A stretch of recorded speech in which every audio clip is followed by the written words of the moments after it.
Hello दोस्तों, स्वागत है आपका अपने YouTube चैनल पे जिसका नाम है बिडवेंचर्स।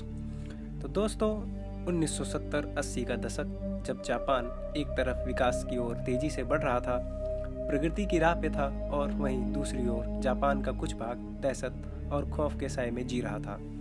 डर एक ऐसी चीज़ का जो है या नहीं यह कह पाना मुश्किल है।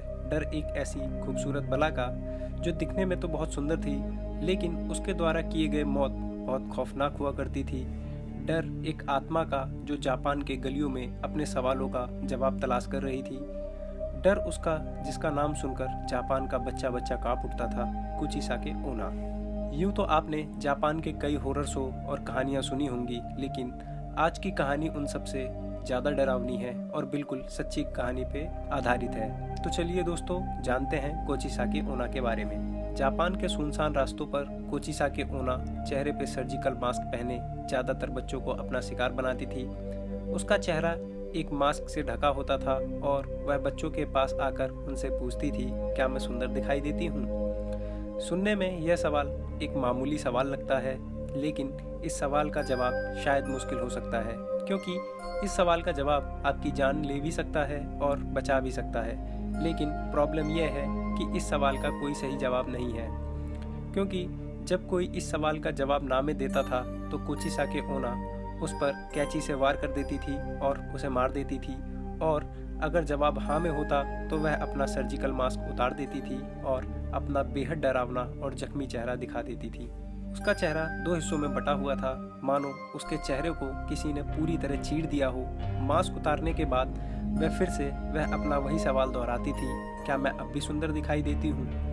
कुचिसाके ओना का डरावना चेहरा देखने के बाद अगर कोई उसके सवाल का जवाब ना में देता तो वह फिर उसे मार देती, और अगर जवाब हाँ होता तो कुचिसाके अपनी कैंची से जवाब देने वाले के चेहरे पर अपने जैसा घाव बना देती थी, जिससे बच्चों की मौत हो जाती थी। जापान में 1970 के पूरे दशक में इस खौफनाक बला की दहशत थी।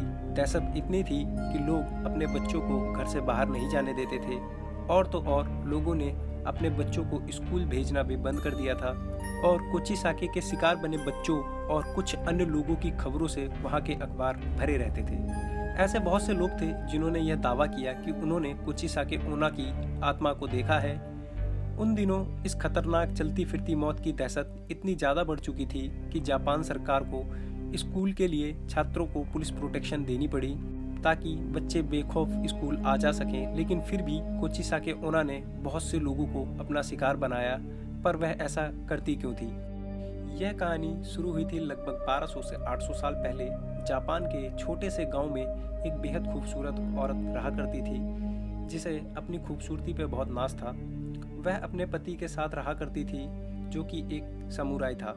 युद्ध के दौरान उसके पति को युद्ध में भाग लेने के लिए जाना पड़ा, और जब वह युद्ध से अपने घर वापस आया तो उसने अपनी खूबसूरत पत्नी को किसी और गैर मर्द के साथ उसके घर पे देखा। यह देखकर वह समुराई बहुत क्रोधित हो गया और उसने अपनी तलवार से एक ही वार में अपनी बीवी को पूरी तरह घायल कर दिया। उस तलवार की वार से उस औरत का मुंह पूरी तरह से फट गया। अब कौन तुम्हें खूबसूरत कहेगा? इतना कहकर वह समुराई हमेशा के लिए अपना घर छोड़ के चला गया। समुराई के तलवार के घात ने उस औरत के सुंदर चेहरे पर एक बेहद भद्दी और डरावनी स्माइल जैसा घाव बना दिया था। जब उस औरत ने अपने चेहरे का यह हाल देखा, तब उसे यह महसूस हुआ कि जिस खूबसूरती पे उसको नाज था, वह चेहरा अब बेहद डरावना दिखाई देता है। वह यह सदमा बर्दाश्त नहीं कर पाई और उसने अपने घर में रखी कैंची से अपनी जान ले ली।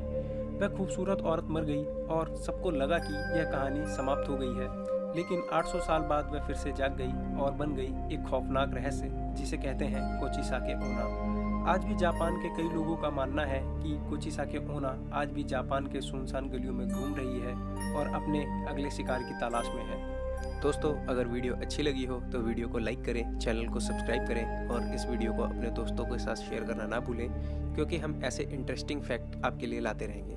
धन्यवाद।